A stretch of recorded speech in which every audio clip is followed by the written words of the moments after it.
उसको मार दो।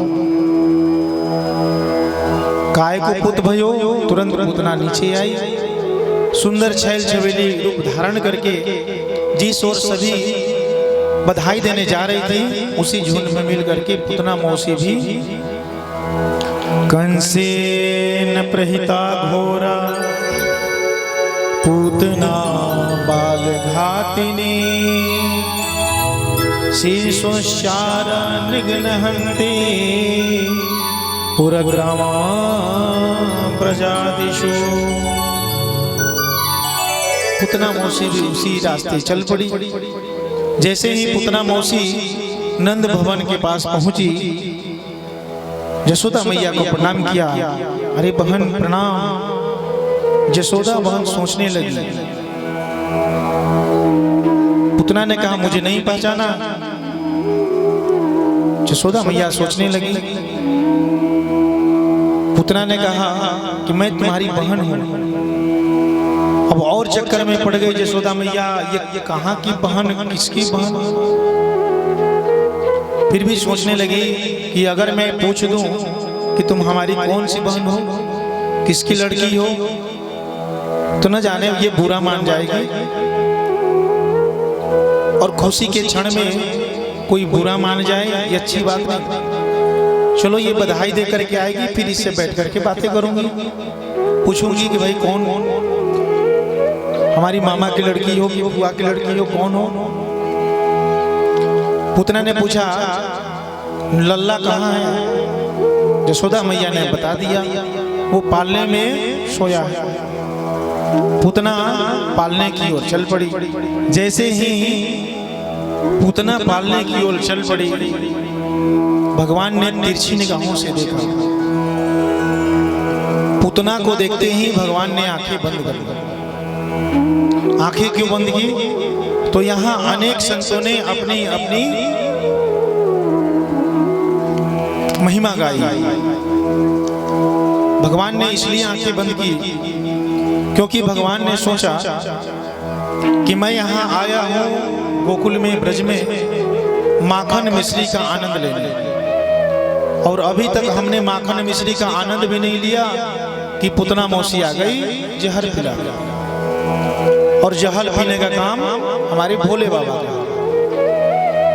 इसलिए भगवान ने आंखें बंद करके भोले बाबा को याद करने लगे। दूसरे संतों ने कहा कि भगवान आए हैं यहाँ दुष्टों का संहार करने। लगता है कि शुभारंभ पुतना मौसी से ही करनी पड़ेगी। इसलिए भगवान आंखें बंद करके गणेश भगवान को याद करने लगे, क्योंकि किसी भी शुभ काम को करने के लिए सर्वप्रथम गणेश की पूजा की जाती है। या किसी ने ये कहा कि भगवान ने इसलिए आंखें बंद कर ली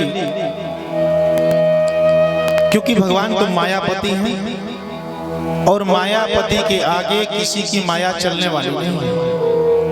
और पुतना ने माया का सुंदर वेश धारण किया और कहीं हमारी दृष्टि इस पर पड़ गई तो ये अपने असली रूप में आ जाएगी, फिर जो मेरा काम है वो पूरा नहीं हो पाएगा। इसलिए भगवान ने आंखें बंद कर ली। या भगवान ने इसलिए आंखें बंद कर ली कि भगवान की आंखें और पुतना की आंखें अगर टकरा जाए, आंखें चार हो जाए तो फिर प्रेम हो जाए, और जब प्रेम हो जाए तो कोई प्रेमी किसी प्रेमी की हत्या नहीं करता,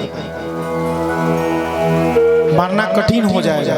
इसलिए भगवान ने अपनी आंखें बंद कर दी। चाहे जो कुछ भी हो, लेकिन भगवान ने अपनी आंखें बंद कर दी।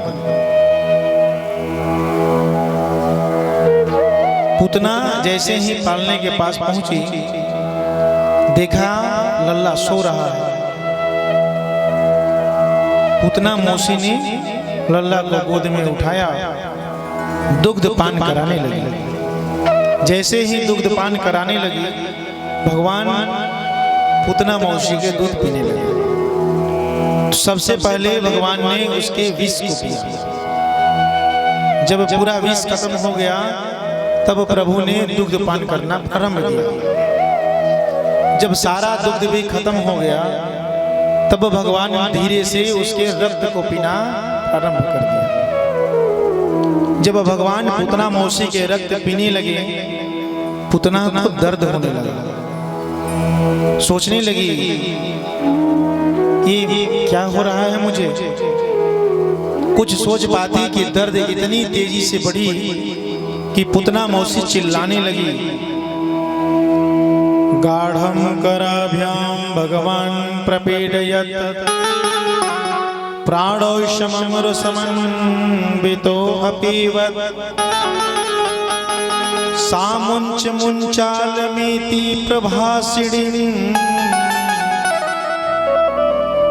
शमं रुषन्तीं प्रपीडमां।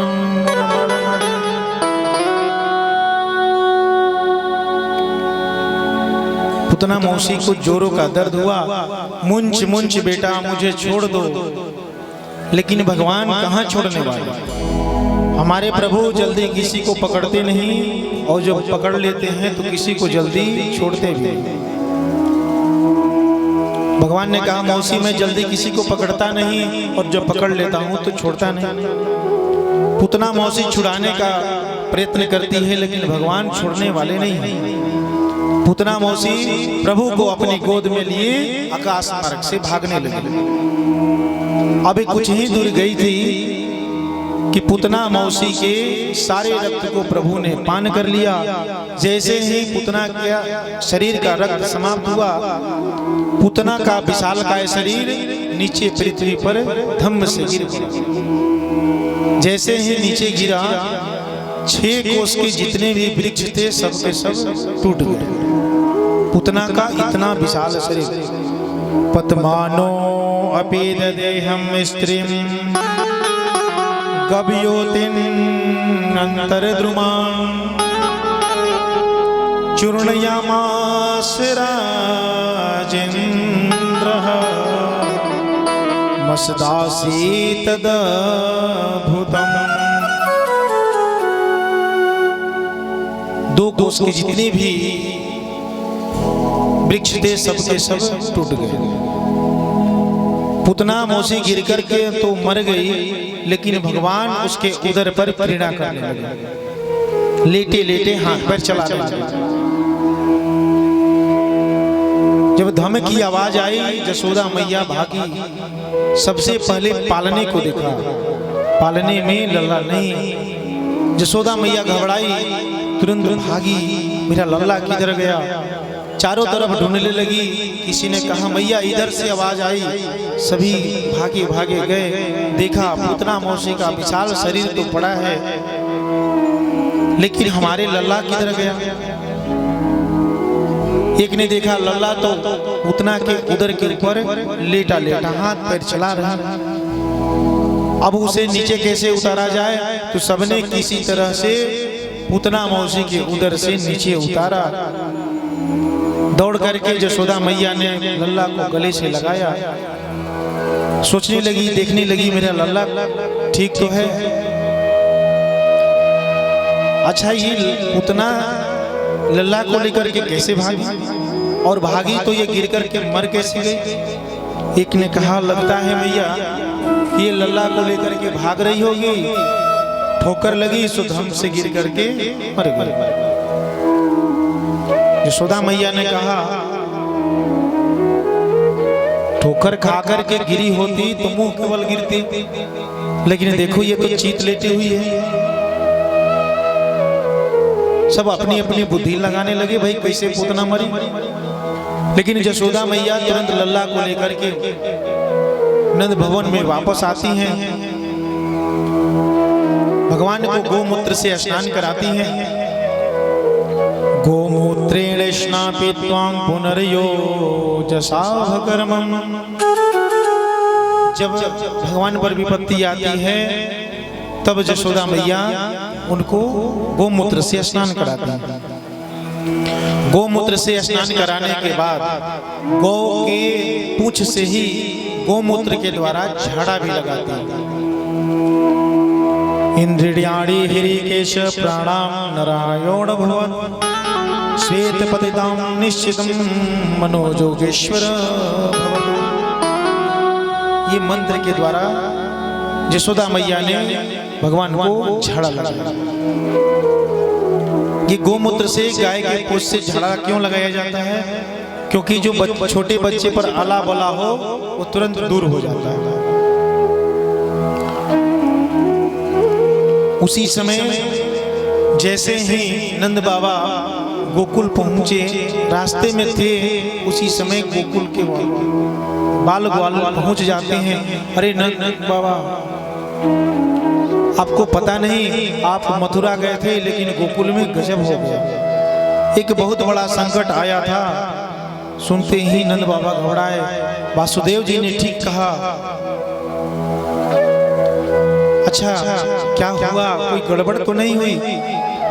ग्वालों ने कहा, बाबा गड़बड़ तो नहीं, पूतना आई और न जाने कैसे गिर करके मर गई, लेकिन तेरा लल्ला सुरक्षित है। नंद बाबा सोचने लगे ये तो हमारी माला का चमत्कार है, क्योंकि जो हमने माला सटकाए भागा, भगवान से प्रार्थना किया, उसी का चमत्कार। गोकुल वासियों ने कहा वही तो हम बुद्धि लगा रहे थे कि आखिर पूतना मरी तो कैसे। अब समझ में आया ये आपकी माला का चमत्कार कि पूतना गिर करके मर गई। लेकिन मरने को तो मरी, लेकिन गोकुल और मथुरा का पूरा रास्ता ही जाम कर दिया। नंद बाबा ने कहा तो रास्ता तो साफ करना पड़ेगा। तो सब अपने अपने घर से टांगी, कुल्हाड़ी इत्यादि लेकर के पहुंच गए। पूतना का इतना विशाल शरीर, सब शरीर को छोटे छोटे टुकड़ों में काट करके एक जगह इकट्ठा किया गया। जितने भी पेड़ टूटे फूटे थे सबको पूतना के शरीर के ऊपर फेंक करके उसमें आग लगा दी। जैसे ही आग लगाई गई, पूतना का शरीर दग्ध होने लगा, जलने लगा। जैसे ही शरीर जला कि उसमें से दिव्य सुगंध आने लगी। परीक्षित महाराज चौके, अरे बाबा, एक राक्षसिनी के शरीर दग्ध होते ही सुगंध कैसे निकली? सुखदेव बाबा ने कहा कि परीक्षित, पूतना लोकबालग्नि राक्षसी रुधिरासना जे घांसयापि हरये अस्तनम दत्तवापसद्गतिं।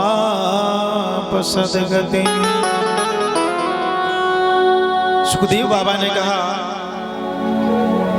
जिसका नाम पूतना, नान्यति पुतानी, जिसने ये संकल्प ले लिया था कि मैं किसी के पुत्र को रहने ही नहीं देंगे, वो छोटे छोटे शिशुओं को मार देती थी।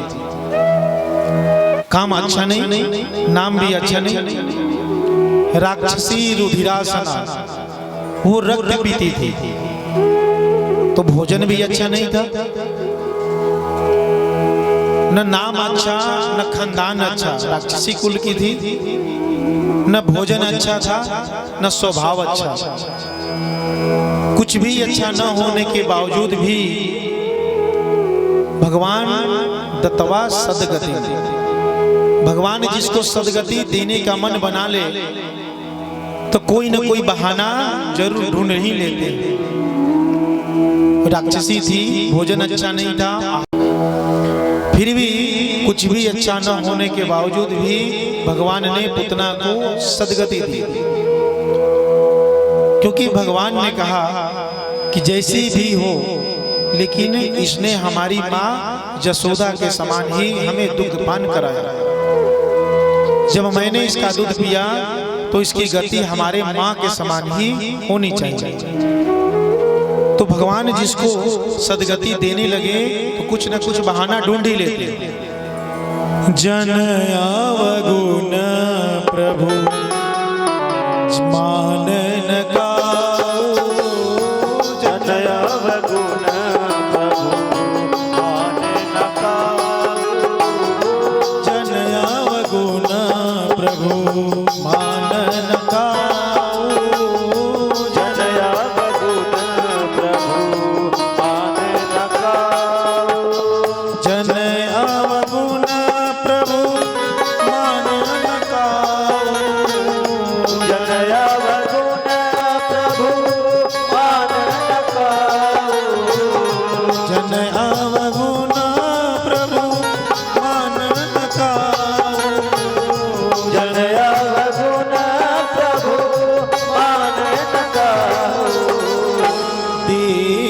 बंधु हरि विदुल स्वभाव दीन बंधु अति विदुल स्वभाव दीन बंधु हरि विदुल स्वभाव दीन बंधु अति विदुल स्वभाव। भगवान की ऐसी ही कृपा, भगवान की अगर ऐसी कृपा ना होती तो फिर भगवान कल्प कल्पांतरों में कभी पूजे नहीं जाते। इसी दिन बंधुता के कारण ही तो भक्त उनकी पूजा करते हैं। भगवान के स्वभाव पर ही भक्त रिझ जाते हैं और भगवान की पूजा करते हैं कि न जाने कब हमारे ऊपर भी भगवान की कृपा हो जाए। हमारे ऊपर, हम तो मानव हैं, संसार में रह रहे हैं। संसार दोषों का भंडार है, ये मानव तन दोषों का भंडार। फिर भी दोषों में से कभी न कभी भगवान एक गुण भी तो ढूंढ लेंगे। और जिस दिन प्रभु ने दोष की जगह गुण एक भी ढूंढ लिया, उस दिन हमारा कल्याण करेंगे। इसलिए भगवान की कृपा के लिए हम लोग प्रभु को ध्यान करते हैं। कृपा की न होती जो आदत तुम्हारी, कृपा की न होती जो आदत तुम्हारी, तो सुनी रहती अदालत तुम्हारी, तो सुनी रहती अदालत तुम्हारी। कृपा की न होती जो आदत तुम्हारी, कृपा की न होती जो आदत तुम्हारी, तो सुनी रहती अदालत तुम्हारी, तो सुनी रहती अदालत तुम्हारी। ताली की सेवा करते हुए बोले वाकई अल्लाह की।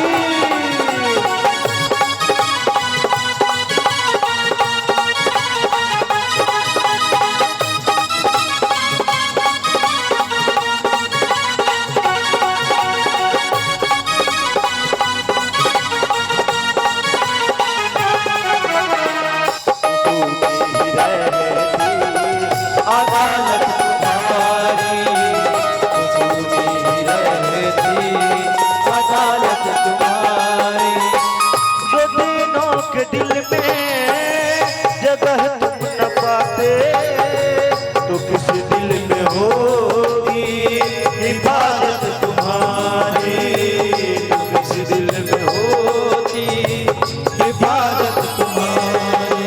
ओ जो दिनों के दिल में जगह तुम न पाते तो किस दिल में होगी हिफाजत तुम्हारी। किस दिल में होती हिफाजत तुम्हारी।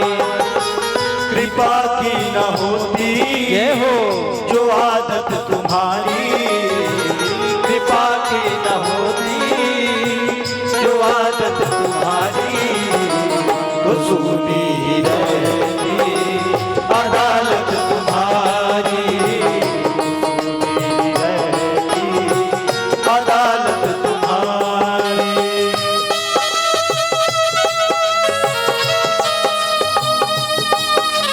बोले कृपा निधान भगवान की।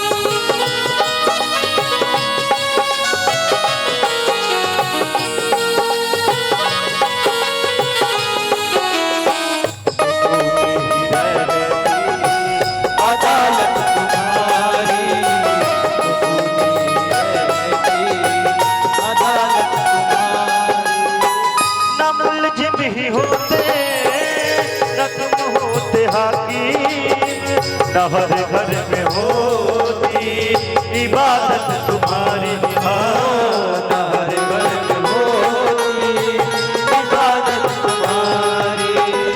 न मुलजिम ही होते न तुम होते हाकिम, न हर घर में होती इबादत तुम्हारी हो, न हर घर में होती इबादत तुम्हारी। कृपा की न होती जो आदत तुम्हारी, कृपा की न होती जो आदत तुम्हारी। रहती अदालत तुम्हारी, रहती अदालत तुम्हारी। कृपा की न होती जो आदत तुम्हारी, कृपा की न होती जो आदत तुम्हारी। रहती अदालत तुम्हारी, रहती अदालत तुम्हारी। रहती अदालत तुम्हारी, रहती अदालत तुम्हारी, रहती अदालत तुम्हारी। बोले बांके बिहारी लाल की। ये जो